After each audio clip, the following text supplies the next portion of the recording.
सलाम, नमस्ते, सत श्री अकाल। मैं हूं रजा और आप देख रहे हैं रजाग्राफी की मिडिल ईस्ट रिपोर्ट। हालांकि इससे पहले मैं तुर्की की बड़ी जानकारी दे चुका हूं। अब यहां पर भी इस रिपोर्ट में भी पहली बड़ी खबर तुर्की को लेकर ही है। तुर्की ने बड़ा हमला किया है, सीरिया पर बड़ा एयर स्ट्राइक किया है। जी हां, कई महीने से वो अपने खिलाफ एक ग्रुप के ऊपर आक्रामक हुआ है। ईरान के साथ भी मिलकर उसने एयर स्ट्राइक किया था इराक के कई इलाकों में और कुर्दिश लीडर को मार दिया था। अब आपको बता दूं कि सीरिया में अलग अलग ठिकानों पर बड़ा एयर स्ट्राइक किया है। अब आपको मेन बात बता दूं कि इस एयर स्ट्राइक में कुर्दिश नहीं मारे गए हैं, खुद सीरिया के ही 11 फौजी मारे गए हैं। इसके अलावा दर्जनों घायल हैं। बाकी माल का नुकसान हुआ ही है, आग लगी है, मकान टूटे हैं, बहुत कुछ हुआ है। अब तुर्की के इस हमले पर आप क्या कहते हैं, कमेंट ज़रूर करिएगा। लेकिन मैं आपको अब कुछ हमलों की तस्वीर दिखा देता हूं, कितना ख़तरनाक एयर स्ट्राइक था ये।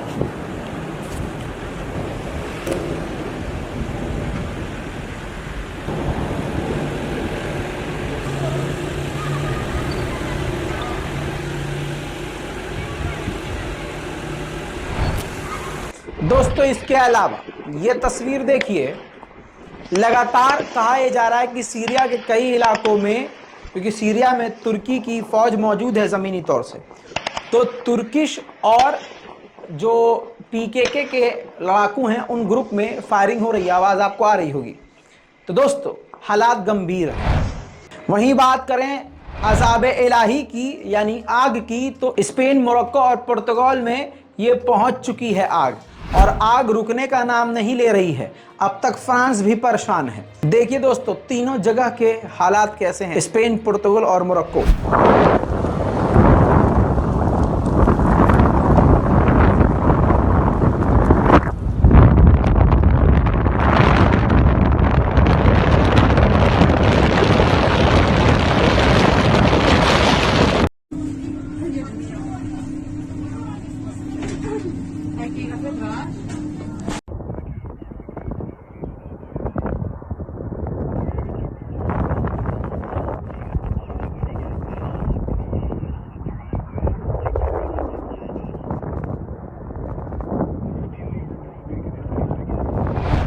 दोस्तों, आपने देख लिया, फ्रांस में एक तरफ आग है, अल्लाह की कुदरत, अल्लाह की शान देखिए। एक तरफ आग है और दूसरी तरफ उसी फ्रांस में पानी पानी। ये देखिए,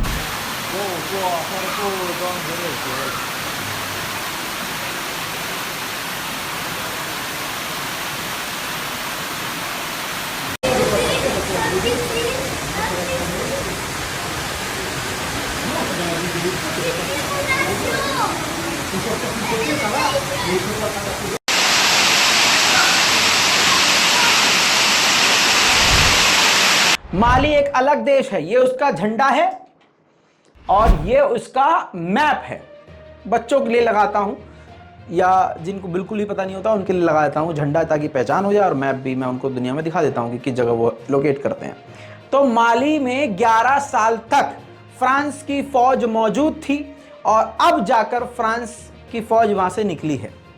तो माली की सरकार ने इल्ज़ाम लगा दिया है, बल्कि पोल खोल दी है फ्रांस की, कि पिछले 11 साल से वो माली की सुरक्षा नहीं कर रहे थे, बल्कि माली में माली की सरकार के खिलाफ, लोगों के खिलाफ आतंकवादी जो ग्रुप हैं, फ्रांस की सरकार और फ्रांस की मिलिट्री उनको मदद कर रही है। दोस्तों, अब सबसे बड़ी खबर आ रही है, बहुत खौफनाक। थाईलैंड पीसफुल जगह है, बैंकॉक राजधानी, बहुत लोग वहां जाते हैं, सारी दुनिया से वहां लोग पहुंचते हैं। पीसफुल जगह है, दंगा फसाद ऐसा कुछ होता नहीं है। लेकिन 2022 वो कलयुग है कि इसी कलयुग में एक ही दिन में थाईलैंड में 17 जगह, अलग अलग जगह पर बड़े धमाके हुए हैं। तस्वीरें देखिए, हालात देखिए, वीडियो है मेरे पास लेकिन मैं लगा नहीं सकता हूं। लेकिन आपको बता दूं कि 17 जगह पर धमाके के बाद पूरा थाईलैंड दहल कर रह गया है। थाईलैंड में चारों तरफ दहशत है, दुकानें, मार्केट, बड़े बड़े शॉपिंग मॉल्स बंद हैं, लोगों में डर का माहौल है और चारों तरफ अफरा तफरी है। लेकिन आपको बता दूं अभी तक किसी भी संगठन ने इसकी जिम्मेदारी भी नहीं ली है। वहीं ईरान की तरफ से बड़ा बयान आया। ईरान ने कहा है कि हम अमेरिका के साथ अपने कैदियों की हेर फेर यानी अदला बदली के तैयार हैं। ईरान के जो कैदी हैं अमेरिका के पास, बिना शर्त अमेरिका को छोड़ना ही पड़ेगा, बिना किसी शर्त। इस बात पर हम उनके भी कैदी को आजाद कर सकते हैं। दूसरी तरफ अमेरिका का बड़ा बयान यह आया है। अमेरिका ने कहा है कि न्यूक्लियर डील पर मामलात ईरान के साथ सुलझ गए हैं। ईरान के साथ बातचीत लगातार जारी है और यह डील हो सकती है, इसकी आशंका है। दोस्तों, मैंने आपको 3 ईमेल बता दिया था कि ईरान नरम पड़ सकता है और कई सारी चीजों पर डील हो सकती है और न्यूक्लियर डील में वापस ईरान आ सकता है। बात सही साबित हो रही है। अब देखिए, जो बात हमने कही थी वो इस कदर साबित हो गई है कि इजराइल ने बोल दिया है। इजराइल ने कहा है कि ईरान अपने लोगों को मनाने की कोशिश कर रहा है और कुछ ही दिन में ऐलान करने वाला है कि हम न्यूक्लियर डील में वापस आ रहे हैं।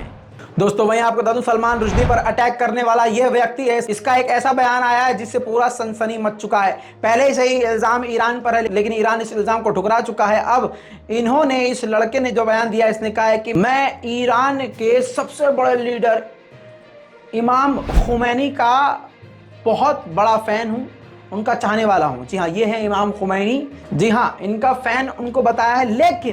लेकिन इसने ये बात एक्सेप्ट नहीं करी है और इस बात का खुलासा नहीं किया है कि क्या ये ईरान के फतवे पर अमल करते हुए सलमान रुश्दी पर अटैक था। वहीं पर ऑयल ट्रैकर्स, जी हाँ, इंडस्ट्रीज ने जानकारी दी है, रिपोर्ट जारी करके कहा है कि पिछले 2 से 3 महीने में, आसान ज़बान में बताऊं, जब से रूस की जंग शुरू हुई है, ईरान ने अपने ऑयल एक्सपोर्ट में बढ़ोतरी करी है। बल्कि आसान ज़बान में आपको बता दूं कि ईरान का फ़ायदा हो रहा है। दुनिया भर से जो देश कभी भी ईरान से तेल नहीं खरीदते थे, वो ईरान से तेल ज़्यादा मात्रा में खरीद रहे हैं, यानी कुल मिला के ईरान को फ़ायदा। वहीं सीरिया की राजधानी दमिश्क से एक पत्रकार, अमेरिकी पत्रकार गायब हुआ था 10 साल पहले। अब अमेरिका ने इल्ज़ाम लगाया है कि वो सीरिया के पास है, हम उससे बातचीत कर रहे हैं। इसके बाद सीरिया ने साफ इनकार कर दिया कि ये हम पर इल्ज़ाम है, हमारे पास अमेरिका का कोई भी पत्रकार कैद में नहीं है। दुनिया भर से गालियां खाने के बाद सऊदी अरब और ओमान ने एक अच्छा काम किया। इन दोनों ने इजराइल को हिदायत दी। उसके बाद इजराइल की मीडिया ने एक खबर जारी करी जिसके मुताबिक कहा यह गया है कि ओमान और सऊदी अरब के ऊपर से यहूदी जहाज तो जा सकता है, लेकिन इजरायली यानी यहूदी फौज नहीं गुजर सकती। कोई भी मिलिट्री का व्यक्ति इसके ऊपर से, यानी इन दोनों देशों के ऊपर से नहीं गुजर सकता। वहीं पर अमेरिका के साइबर सिक्योरिटी ने बताया है कि इजराइल की शिपिंग सिस्टम पर, जो शिप इधर से उधर सामान होता है, उस पूरे सिस्टम पर ईरान के हैकर्स ने हमला किया था। दोस्तों, यहूदियों की असलियत देखिए और निहत्थे फिलिस्तीनियों का खौफ देखिए। ये यहूदी फौजी है, मिलिट्री मैन। आपको बता दूं कि इसको यहूदी आर्मी ने ही कत्ल कर दिया। हुआ ये, रात के अंधेरे में ये यहूदी के किसी इलाके में मौजूद था। सामने से जो यहूदी दूसरी फौज थी, उनको ये लगा कि ये फिलिस्तीनी है, तुरंत गोली मार दी, मारा गया, मौके पर ही ख़त्म। अब केस चल रहा है, जिसने कत्ल किया है उसकी तस्वीर सामने नहीं आई है, लेकिन उस पर केस चल रहा है और उसके लॉयर ने कहा है कि भाई साहब उसको माफ़ कर दिया जाए क्योंकि ये उसने गलती से काम किया है और फ़िलिस्तीनी समझ के मारा है। और आप जानते हैं, फ़िलिस्तीनियों को मारना तो इनके लिए ऐसा जैसे चूंटी मार देना। तो तर्क ये रखा है कि फ़िलिस्तीनी समझ के मारा था भाई, बगैरत। इसी बीच में बड़ी खबर आपको बता दूं कि ताइवान अब युद्ध का मैदान बनने वाला है। यूक्रेन जैसे हालात उसके दुनिया करवा के ही मानेगी। अभी अमेरिका की विजिट से बहुत ज़्यादा भड़का हुआ है चाइना। अब कनाडा भी हर जगह अपनी मूड़ी घुसा रहा है, यानी अपनी गर्दन घुसा रहा है। कनाडा के लॉ मेकर्स अब ताइवान जाने का प्लान कर रहे हैं। मामला बहुत ही बिगड़ सकता है। दुनिया दो ग्रुप में बट रही है। बहुत जल्द बहुत कुछ बुरा हो सकता है। दोस्तों, वहीं मुहर्रम का महीना चल रहा है और आप ये जानते हैं कि मुहर्रम के इस महीने में क्या हुआ था, लेकिन इन सब के बावजूद अभी भी पूरे देश में, मैं अगर भारत की बात करूं तो वहाँ अभी भी यहाँ पर शिया सुन्नी है। बाहर विदेशों में, खासकर अगर पाकिस्तान की बात करें तो वहाँ बहुत कम हो गया है, बहुत कम। पहले बहुत ज़्यादा था, अब उतना ही कम, क्योंकि वहाँ के जो अहले सुन्नत हजरात हैं, वहाँ जो दूसरी कम्युनिटीज़ हैं, वो अब शियों का हाथ थाम चुकी हैं। वो ये कहती हैं कि हमारा आपस में कोई भी फसाद हो, दंगा हो, लड़ाई हो, लेकिन हम कत्ल नहीं होने दे सकते, हम किसी को मारने नहीं दे सकते इनको। बहुत सारी कम्युनिटीज़ में पहले आपस में चलता था। शिया जेनोसाइड आप लिखेंगे तो आपको समझ में आएगा, दिखाई देगा। ऐसे ही आपको बता दूं कि तालिबान की जब सरकार आई है तो अफ़गानिस्तान में तालिबान की सरकार खुद शिया समुदाय को प्रोटेक्शन देती है। ईरान से उसका तालिबान का वादा है और तालिबान उसको कई हद तक निभा भी रहा है। लेकिन इन सब के बावजूद अफ़गानिस्तान ने लगातार, क्योंकि ISIS बड़ा संगठन है, आतंकी संगठन, ये अपने निशाने पर शिया हो, सुन्नी हो, देवबंदी हो, बरेलवी हो, जो भी इनकी आइडियोलॉजी से अलग है, ये सीधा उसकी मस्जिद, इमामबाड़े हों या उसकी धार्मिक स्थल हो, धड़ाक से उड़ा देते हैं। मुझे आज फिर से याद कराऊंगा वो बात कि जब ISIS आए थे, दाइश आया था, ये जब 4-5 साल पहले उभरना शुरू हुआ था और इराक में उभरा था ये, तो मेरे आसपास के जो मुस्लिम कुछ लोग थे, मैं भारत की बात कर रहा हूँ, अपने आस पड़ोस की बात कर रहा हूँ, तो बहुत लोग खुश हुए थे कि अब इनको देखेंगे अब क्या करते हैं ये, अब ये हैं असली मुसलमान, जिहाद कर रहे हैं। क्योंकि वो एक कम्युनिटी को ही टारगेट कर रहे थे शुरुआत में। फिर क्या हुआ, अचानक खबर आई, वो भी मुझे याद है, वो दिन वो जुमे का दिन था, नमाज जुमा के बाद खबर आई कि अहले सुन्नत मस्जिद को उड़ा दिया दाइश ने, बूम। यूट्यूब पर भी वो सारी वीडियोस मौजूद हैं। मस्जिद का उड़ाना, गर्दन काटना, मुसलमानों की गर्दन काटने लगे, अहले सुन्नत हजरात हों, देवबंद, कोई भी बस उनकी आइडियोलॉजी से अलग हो, गर्दन काटना शुरू। तो उसके बाद जिन लोगों को बड़ी खुशी हो रही थी दाइश के नाम से, उनके मुंह इतने हो गए, खून सफ़ेद हो गया। 4 लोगों में जहाँ बैठ के उन्होंने बढ़ाई मारी थी, ये होते हैं मुसलमान, बाहर निकलना बंद हो गया उनका। इतनी ज़िल्लत सहनी पड़ी। और आज तक देखिए, मैं यहाँ इंटरनेशनल प्लेटफॉर्म से जलील कर रहा हूँ, नाम मुझे पता है, इंशाल्लाह वक्त आने पे तस्वीर समेत दिखा दूँगा।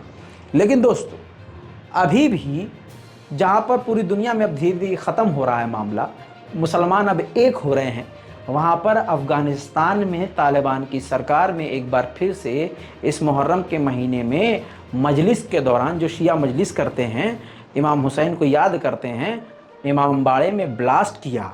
जी हाँ, जो इमाम हुसैन का नाम लेते हैं उनको मार डाला गया, 40 लोग मारे गए। और जो मजलिस पढ़ने वाले इमाम थे, मौलाना थे, जो स्पीच दे रहे थे, तारीख़ हुसैन, तारीख़ करबला, तारीख़ इस्लाम बयान कर रहे थे, मार डाले गए।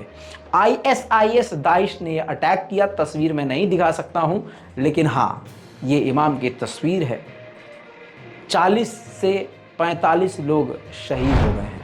इराक में हालात आपको पता है ख़राब चल रहे हैं। दोस्तों, आपको बता दूं कि फ़िलहाल जो वहाँ के प्रेसिडेंट हैं मुस्तफ़ा अल-कादमी, उन्होंने सभी पार्टीज़ के नेताओं को बुलाया, सभी पार्टीज़ के, कि जो क्राइसिस है, बेरोज़गारी है, जो करेंसी डाउन हो रही है, दिक्कतों का सामना, इन सब मुद्दों पर बात करने के लिए सबको बुलाया, सभी पार्टी के नेताओं को, और सब वहाँ पहुँचे। लेकिन मुफ्तदा अल सद्र, जी हाँ, जो इस वक्त वहाँ की सरकार के ख़िलाफ़ हैं, जिनके चाहने वालों और सपोर्टर्स ने पूरे इराक में उत्पात मचाया हुआ है, वो इस मीटिंग में नहीं पहुँचे। दोस्तों, इसी खबर में आपको एक बड़ी खबर आपको बताना चाहता हूँ। तुर्की अब रूस से दूर दूर भाग रहा है। आपको बता दूं कि S-400 का दूसरा बैच देने वाले हैं हम। रूस ने कहा था तुर्की को कुछ महीने पहले कि हम बातचीत कर रहे हैं और तुर्की को दूसरा बैच हम देने वाले हैं। इस पर अमेरिका की भौं चढ़ गई थी। उधर अमेरिका से F-35 या F-16 विमान लेने की चाहत में तुर्की तड़प रहा था। अब क्योंकि इजराइल के साथ रिश्ते भी ठीक कर लिए और उन पार्टी यानी उन लोगों के पाले में तुर्की चला गया। इजराइल और अमेरिका के पाले में तुर्की इस वक्त पूरी तरह से जा चुका है। तो अब ये दोनों नाराज ना हो जाएं, तो अब आपको बता दूं तुर्की ने साफ मना कर दिया कि नहीं हमारी कोई S-400 लेने की बात ही नहीं हुई। झूठ बोल रहा है रूस। बट दोस्तों ये आप मानिए या मत मानिए, अमेरिका और इजराइल ये टैलेंट है। ये किसी को भी उसकी कमर तोड़ के अपनी तरफ कर लेते हैं, लेकिन सलाम है ईरान को, नहीं हुआ उसकी तरफ। वहीं पर मलेशिया के किंग तुर्की पहुंचे हैं। अब जब सारी दुनिया के मुस्लिम कंट्रीज़ के लिए तुर्की महान बन गया था, वहीं पर आखिर में आके तुर्की इजराइल की गोद में बैठ गया। अब सारी दुनिया वहाँ पहुँच रही है, मुस्लिम कंट्रीज़ वहाँ पहुँच रहे हैं। अब उनको क्या पता कि तुर्की की आइडियोलॉजी क्या है। देखिए मलेशिया के किंग तुर्की में।